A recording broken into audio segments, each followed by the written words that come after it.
रहती है। एक बार की बात है, प्रभु श्री राम और माता सीता चित्रकूट धाम में विहार कर रहे थे। शांत पवित्र वातावरण में दोनों विश्राम कर रहे थे। तभी माता सीता के मन में एक अत्यंत जिज्ञासु प्रश्न निर्माण हुआ।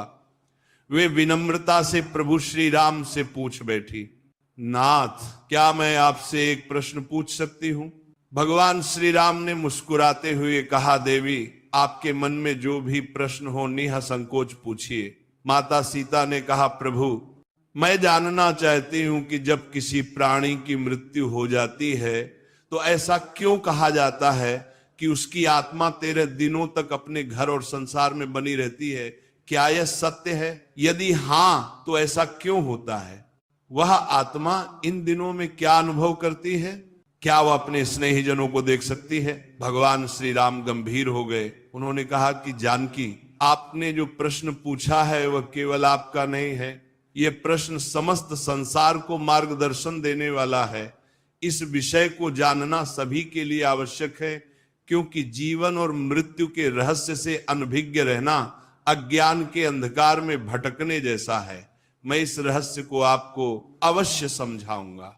अगर तुम्हें 50,000 रुपए तक के लोन की मृत्यु के 24 घंटे बाद आत्मा अपने घर वापस आती है, अपने परिवार, अपने प्रियजनों और उन स्थानों को देखने जहां उसने अपना संपूर्ण जीवन व्यतीत किया है। लेकिन क्यों? क्या उसे अपनी मृत्यु का आभास होता है? क्या वह अपने परिवार के दुख और विलाप को महसूस कर सकती है?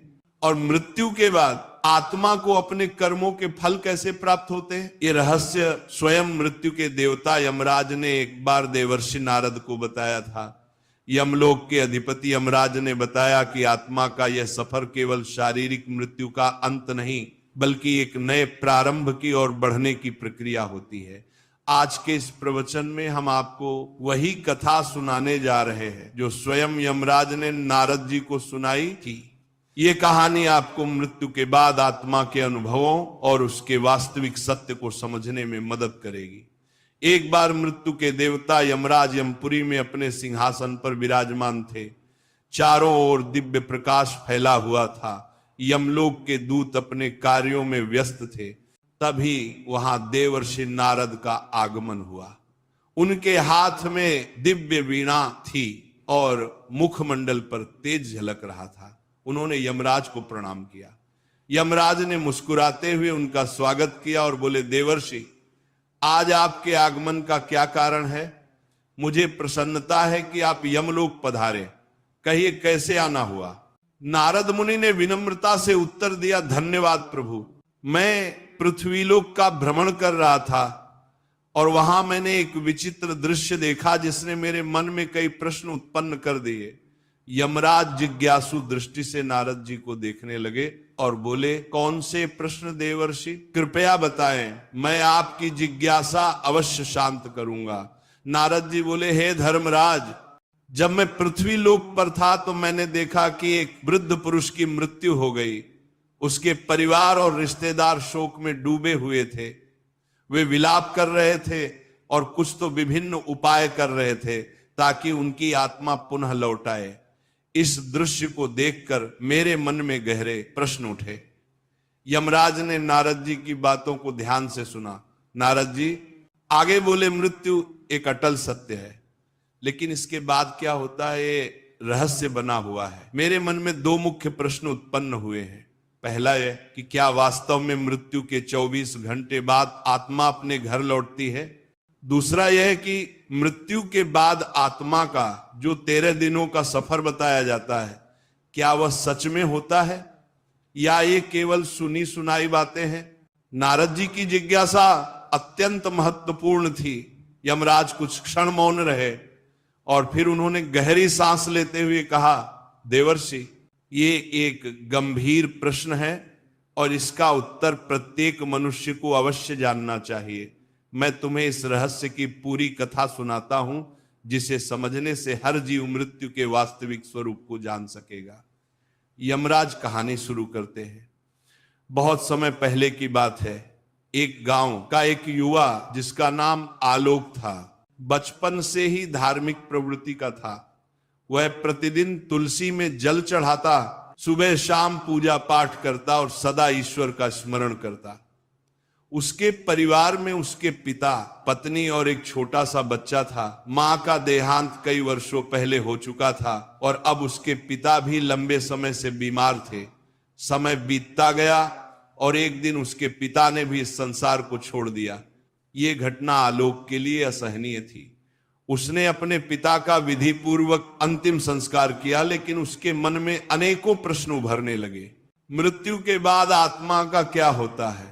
क्या आत्मा वास्तव में घर लौटती है? यदि हां तो क्यों? इन प्रश्नों के उत्तर खोजने के लिए वह एक आध्यात्मिक यात्रा पर निकल पड़ा।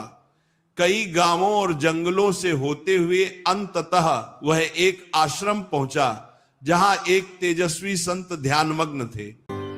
लाइफ चरणों में गिरकर पूछा, गुरुदेव, मृत्यु के बाद आत्मा का क्या होता है? क्या यह सच है कि मृत्यु के 24 घंटे बाद आत्मा अपने घर लौटती है? संत मुस्कुराए और बोले, बेटा, यदि तुम इस रहस्य को सच में समझना चाहते हो तो तुम्हें इस जंगल में और आगे बढ़ना होगा। वहां तुम्हारे सभी प्रश्नों के उत्तर तुम्हारा इंतजार कर रहे हैं। आलोक ने श्रद्धा से सिर झुकाया और कहा, गुरुदेव, मैं ये यात्रा करने के लिए तैयार हूं, कृपया मुझे मार्ग दिखाइए। गुरुजी ने आशीर्वाद दिया और कहा, इस यात्रा में तुम्हें कई अद्भुत अनुभव होंगे। रास्ते में जो घटित होगा वही तुम्हें मृत्यु और आत्मा के रहस्यों को समझने में सहायता करेगा। आलोक गुरुजी के आदेशानुसार जंगल की ओर बढ़ चला। जैसे जैसे वो आगे बढ़ा, जंगल घना और रहस्यमयी होता गया। चारों ओर अजीब अजीब आवाजें सुनाई पड़ने लगी। कहीं उल्लू बोल रहा था तो कहीं पत्तों की सरसराहट हवा के थपेड़ों से डरावनी प्रतीत हो रही थी। जंगल का ये भयंकर और डरावना रास्ता उसे डरा जरूर रहा था, लेकिन उसके मन में उठ रही जिज्ञासा कहीं अधिक बलवान थी। वह निडर होकर चलता गया और कुछ दूरी पर उसे एक विशाल पीपल का वृक्ष दिखाई दिया, लेकिन ये कोई साधारण वृक्ष नहीं था।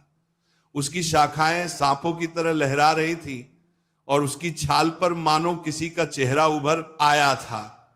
जैसे ही आलोक उसके पास पहुंचा, वह वृक्ष मानवीय स्वर में बोल उठा, हे मानव, ठहरो, कहां जा रहे हो आलोक? ये सुनकर स्तब्ध रह गया।